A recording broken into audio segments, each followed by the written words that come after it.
என் பெயர் ரம்யா. எனக்கு திருமணமாகி இப்போது 1 அல்லது 2 வருடங்கள் மேலே ஆகிறது. என் பெற்றோருக்கு நாங்கள் 2 பெண் பிள்ளைகள். என் அக்கா கவிதா என்னை விட 2 வயது மூத்தவள். அவளுக்கு திருமணமாகி இப்போது ஒரு ஆணும் ஒரு பெண்ணுமாக 2 குழந்தைகள் இருக்கிறார்கள்.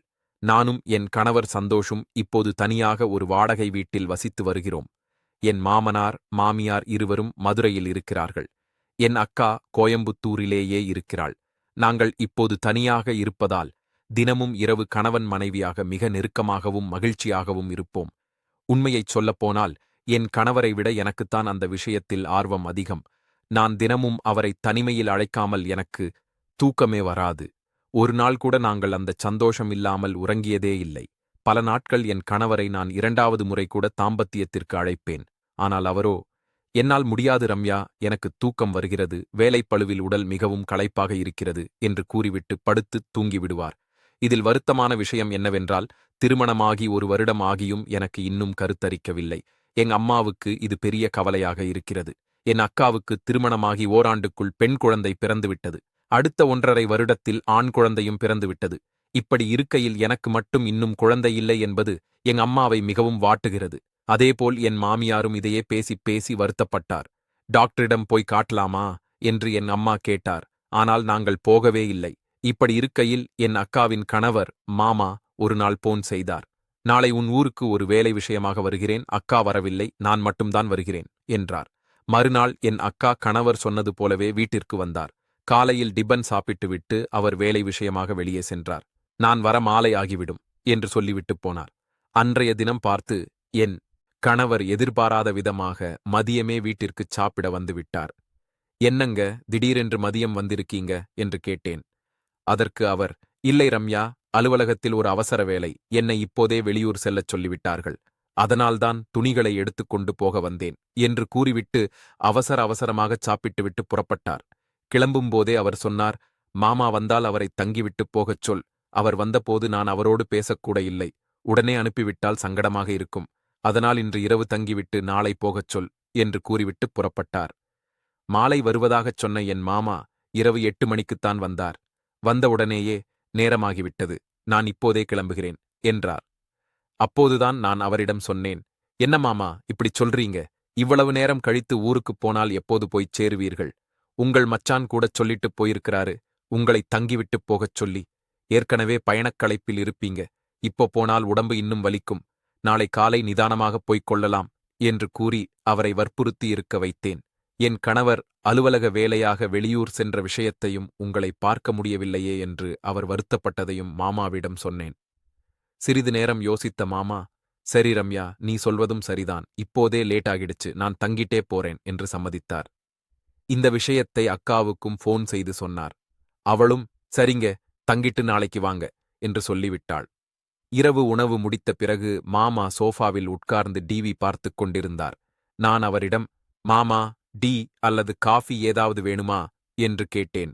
அவரோ, இல்லைம்மா, வயிறு நிறைந்துவிட்டது, எதுவும் வேண்டாம் என்று மறுத்துவிட்டார். வேலைகள் முடிந்ததால் நானும் மாமாவிற்கு அருகில் அமர்ந்து பேசிக் கொண்டிருந்தேன். அப்போது மாமா பேச்சைத் தொடங்கினார். ரம்யா, போன வாரம் உங்க அம்மா வீட்டுக்கு வந்திருந்தாங்க, உன்னை நினைச்சு ரொம்ப கவலைப்பட்டாங்க. கல்யாணமாகி 1 வருஷமாகியும் இன்னும் நல்ல செய்தி இல்லையேன்னு வருத்தப்பட்டாங்க. நீங்க குழந்தையை தள்ளி போடுறீங்கன்னு அவங்க நினைக்கிறாங்க. என்னை உன்கிட்ட பேசி புரிய வைக்க சொன்னாங்க. நான் அவங்க கிட்ட அவங்க படிச்சவங்க, பிளான் பண்ணியிருப்பாங்கன்னு சமாதானம் சொன்னேன் என்றார். தொடர்ந்து மாமா சொன்னார், ஆனா உன் அம்மா விடல. கவிதாவும் தான் படிச்சிருக்கா, அவளுக்கு உடனே குழந்தை பிறக்கலையான்னு என்கிட்டயே கேள்வி கேட்டாங்க. நேத்து நான் கிளம்பும்போது கூட உன்கிட்ட பேசி ஒரு குழந்தையை பெத்துக்கச் சொல்லச் சொன்னாங்க. ரம்யா, நீ விவரமான பொண்ணு, இந்த விஷயத்தை தள்ளி போடாதே, சீக்கிரம் ஒரு நல்ல முடிவெடு என்று அறிவுரை சொன்னார். அதற்கு நான், மாமா, எங்களுக்கும் ஆசைதான், ஆனா குழந்தை பிறக்க மாட்டேங்குதே என்று வருத்தத்துடன் சொன்னேன். உடனே மாமா பதற்றமாகி, ஏன் என்னாச்சு, டாக்டரை பார்த்தீங்களா, யாருக்காவது குறை இருக்கா, மச்சான கூட்டிட்டு போனியா என்று அடுக்கடுக்காக கேள்விகள் கேட்டார். நான், இல்ல மாமா, டாக்டர் கிட்ட போகல, அதுக்கு அவசியமும் இல்லை என்று சொன்னேன். நீ என்ன சொல்றன்னு புரியலையே என்று அவர் கேட்டபோது எனக்கு அழுகை வந்துவிட்டது. அவர் எனக்கு ஆறுதல் சொன்னார். நான் அவரிடம், மாமா, நான் சொல்றதை கேட்டு நீங்க அதிர்ச்சியாக கூடாது, இது எங்க அம்மா அப்பாவுக்குத் தெரிய வேண்டாம், அவங்களால இதை தாங்க முடியாது என்று சொல்லி அழத் தொடங்கினேன். மாமா அதிர்ச்சியோடு, என்னம்மா சொல்ற, அப்படி என்ன பிரச்சனை? நான் யாருகிட்டையும் சொல்ல மாட்டேன், உன்மேல சத்தியம், உண்மையைச் சொல்லு என்றார். நான் என் வெட்கத்தை விட்டுச் சொன்னேன். மாமா, நாங்க தினமும் ஒன்னாதான் இருக்கோம். என் கணவர் வெளிய பார்க்க கட்டுமஸ்தா இருந்தாலும் அந்த விஷயத்தில் அவர் தேறமாட்டார் மாமா. 5 நிமிஷத்துக்கு மேல அவரால தாக்கு பிடிக்க முடியாது. அப்படியே இருந்தாலும் அவரோட விந்து ரொம்ப தண்ணியா இருக்கும். அதுல அணுக்களே இல்லைன்னு எனக்குத் தோணுது.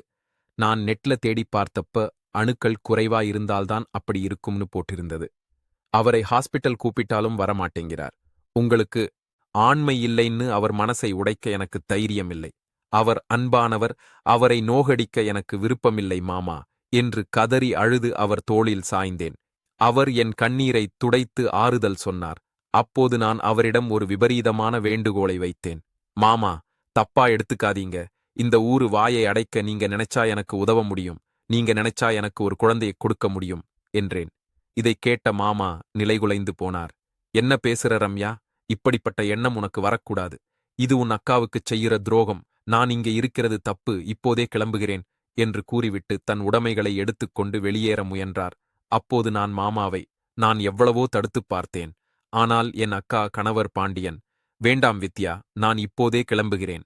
இன்னும் கொஞ்ச நேரம் இங்கிருந்தால் நடக்கக்கூடாதது நடந்துவிடும் என்று சொல்லி வேகமாக புறப்பட்டார். ஆனால் இந்த வாய்ப்பை இழக்க நான் விரும்பவில்லை.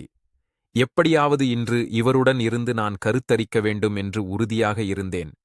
அவர் வாசலை நோக்கிச் சென்றபோது நான் ஓடிப்போய் அவரை பின்னால் இருந்து இருக்க கட்டியணைத்துக் கொண்டேன். அவர் பதறிப்போய், வித்யா, என்னை விடு என்று கெஞ்சினார். ஆனால் நான் விடவில்லை. ஒரு கட்டத்தில் பாண்டியன் மாமாவால் தன்னை தற்காத்துக் கொள்ள முடியவில்லை. அவர் என் விருப்பத்திற்கு இணங்கினார். அன்னைக்குத்தான் ஒரு முழுமையான ஆண்மகனுடன் தாம்பத்தியத்தில் ஈடுபட்டால் எப்படியிருக்கும் என்பதை நான் உணர்ந்தேன். அன்று இரவு எங்களிடையே எல்லாம் நடந்து முடிந்தது. சிறிது நேரம் ஓய்வெடுத்த பிறகு நான் மீண்டும் அவரை அழைத்தேன். அவரும் எந்த எதிர்ப்பும் காட்டாமல் என்னோடு இணைந்தார். இரகசியத் திட்டம். அப்போது அவர் ஒரு சந்தேகத்தை கேட்டார். வித்யா, எல்லாம் நடந்துவிட்டது. ஆனால் ஒருவேளை நீ கர்ப்பமானால் உன் கணவனுக்குச் சந்தேகம் வராதா என்றார். நான் அவரிடம், நிச்சயமாக வராது மாமா. நானும் என் கணவர் அசோக்கும் தினமும் மகிழ்ச்சியாகத்தான் இருக்கிறோம். அவருக்கு தன் மீது அசைக்க முடியாத நம்பிக்கை இருக்கிறது. அதனால் நான் கர்ப்பமானால் அது தன்னால்தான் என்று அவர் நம்புவாரே தவிர துளிக்கூடச் சந்தேகம் கொள்ள மாட்டார் என்று சொன்னேன். மறுநாள் காலை மாமா ஊருக்கு கிளம்பத் தயாரானார். நான் அவருக்காகச் சமைத்துக் கொண்டிருந்தேன். கிளம்பும் முன் அவரே என்னிடம், மீண்டும் ஒருமுறை நாம் இணையலாமா என்று கேட்டார். எனக்கும் அது ஆசைதான். அதன் பிறகு அவர் ஊருக்குப் புறப்பட்டார். அவர் சென்ற சிறிது நேரத்திலேயே அசோக் வீட்டிற்கு வந்தார். மச்சான் கிளம்பிவிட்டாரா என்று கேட்டார். நானும் ஆமாங்க, அவசர வேலை என்று கிளம்பிவிட்டார் என்று சமாளித்தேன். தொடரும் சந்திப்புகள் கணவருக்குச் சந்தேகம் வரக்கூடாது என்பதற்காக தினமும் அவரோடும் நான் இயல்பாகவே இருந்தேன். ஆனால் மாமாவிடம் கிடைத்த அந்த திருப்தி எனக்கு மீண்டும் தேவைப்பட்டது. மறுநாள் மாமாவுக்கு போன் செய்து என் உணர்வுகளைச் சொன்னேன். அவர், நான் இப்பதான் உன் ஊருக்கு வந்துட்டு போனேன், மறுபடி வர முடியாது என்றார். உடனே நான், நீங்கள் வரவேண்டாம், நான் வருகிறேன் என்று கூறிவிட்டு கணவரிடம் அம்மாவையும் அக்காவையும் பார்க்க வேண்டும் என்று பொய் சொல்லிவிட்டு ஊருக்குக் கிளம்பினேன். மாமாவிடம் நான் வரும் நேரத்தைச் சொல்லி பஸ் ஸ்டாண்டில் காத்துக்கச் சொன்னேன். அவர் வந்ததும், மாமா, இப்போ நேரா வீட்டுக்கு வேண்டாம், பக்கத்தில் இருக்கும் ஒரு விடுதிக்கு லாட்ஜ் போகலாம். அக்கா கேட்டால் பஸ் பிரேக் டவுன் ஆகிவிட்டது என்று சொல்லிவிடலாம் என்றேன். அவரும் சிரித்துக்கொண்டே சம்மதித்தார். அங்கே நாங்கள் மீண்டும் நெருக்கமாக இருந்தோம். இப்படியே எங்கள் உறவு இரகசியமாகத் தொடர்ந்தது. ஊரிலிருந்து கிளம்பும்போதும் அக்காவிடம் 5 மணிக்கே பஸ் என்று பொய் சொல்லிவிட்டு மீண்டும் மாமாவுடன் அந்த விடுதியில் சில மணி நேரம் தங்கிவிட்டுத்தான் ஊருக்குத் திரும்புவேன். அந்த மாதமே நான் கர்ப்பமானேன். எனக்கு அழகான ஒரு ஆண் குழந்தை பிறந்தது. அந்தக் குழந்தை அச்சு அசல் என்னைப் போலவே இருந்ததால் அசோக்கிற்கு எந்த சந்தேகமும் வரவில்லை. அதன் பிறகு அணுக்கள் குறைபாடு காரணமாக நான் மீண்டும் மாமா மூலமே ஒரு பெண் குழந்தையையும் பெற்றுக்கொண்டேன். எதிர்பாராத விபத்து. இப்படியே வாழ்க்கை போய்க் கொண்டிருந்தபோது நாள் என் அம்மாவும் அப்பாவும் குழந்தைகளைப் பார்க்க வந்தார்கள். மாலை அவர்கள் கிளம்பும்போது என் கணவர் அசோக், நானே காரில் கொண்டு போய் விடுகிறேன் என்று அவர்களை அழைத்துச் சென்றார். ஆனால் போகும் வழியில் பயங்கர விபத்து ஏற்பட்டு என் கணவர், அப்பா, அம்மா மூவருமே சம்பவ இடத்திலேயே உயிரிழந்தனர். இந்தச் செய்தி என்னை பேரதிர்ச்சியில் ஆழ்த்தியது. என் கணவர் என் மீதும் குழந்தைகள் மீதும் மிகுந்த அன்புடன் இருந்தார். எங்கள் எதிர்காலத்திற்காக 1 கோடி ரூபாய்க்கு மேல் இன்சூரன்ஸ் செய்திருந்தார். அவர் இறந்த பிறகு அந்த பணம் எனக்கு கிடைத்தது. நான் மட்டும் அந்த வீட்டில் தனியாக இருக்க முடியாமல் அக்காவுக்கும் மாமாவுக்கும் துணையாக இருக்கட்டும் என்று அந்த ஊருக்கே சென்று தனியாக வீடு எடுத்துத் தங்கினேன். மோதலும் மரணமும் மாமா எனக்கு எல்லா உதவிகளையும் செய்தார். ஆனால் எங்களின் அந்த தகாத உறவு அங்கும் தொடர்ந்தது.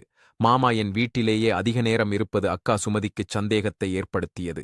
எங்களை ரகசியமாக கண்காணித்த அக்கா ஒரு நாள் கையும் களவுமாக பிடித்துவிட்டாள். எங்களிடையே பெரிய சண்டை ஏற்பட்டது.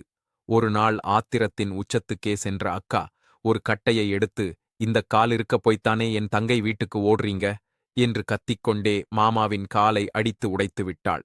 அவர் மருத்துவமனையில் சேர்க்கப்பட்டார்.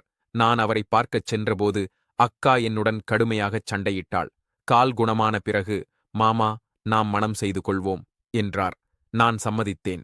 இந்த விஷயம் தெரிந்ததும் அக்கா ஆவேசமாக என் வீட்டுக்கு வந்தாள். தான் கட்டியிருந்த புடவைத் தலைப்பாலேயே என் கழுத்தை இறுக்கிக் கொல்ல முயன்றாள்.